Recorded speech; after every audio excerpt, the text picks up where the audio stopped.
Ikaw, nagsabihan na kita pero hindi ka nakinig. Dapat nagjajakol ka lagi sa kwarto mo, hindi sa banyo. Sinabihan na kita na may mga hidden camera doon. Pero anong ginawa mo? Nagjakol ka pa rin. Napapala mo, gago ka. Dapat sa'yo talaga. Teka, hayaan niyo po magsalita para sa kanya. Ang pagjajakol po ay parte po ng pagiging lalaki. Sino nagsabi nun? Ako hindi ako nagjakol buong buhay ko. Yun na yun. Kaya, pinagbabawal ko para sa inyo ang magjakol. Galit ako sa mga tao na. Kaya, bakla ka siguro, no? Hindi ka nagjajakol? Hindi, dapat lagi tayo nagjajakol din. Yun ang pagiging lalaki. Kaya, tayo lagi magjakol. Pagkatas munod ng porn, gagawin natin yun. Teka, anong porn sinasabi mo? Nung panahon ko, hindi uso ang porn. Kaya, dyaryo ang aking trip.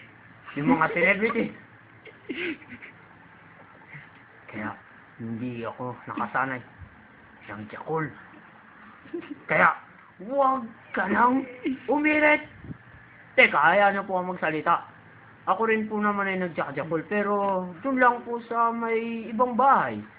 Kasi po pag dito, alam ko po may hidden camera, kaya hindi ko na rin po ginagawa, di ba?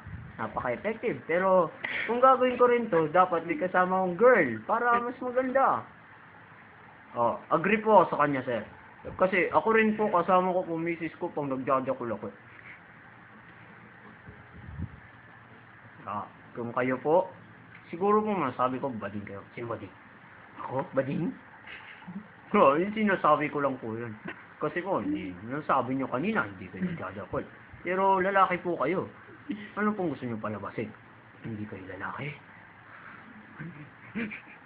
Kaya ito lang po masasabi ko, magjakol na lang po kayo mamaya. Para patunayan nyo sa amin na lalaki kayo. At makukuha rin namin kayo sa handycam. Kaya kung ako sa'yo, sir, jajakol na rin ako. Good idea. Papatunay ko sa inyo na lalaki ako. Yan, magkakaintindihan tayo. Kaya, usong kasunduan natin yan. Mamaya, jajakol ka. Para patunay mo sa amin lahat na lalaki ka nga talaga. Patunay mo sa babae, nasa harap ko, na ikaw ang lalaki ng bahay.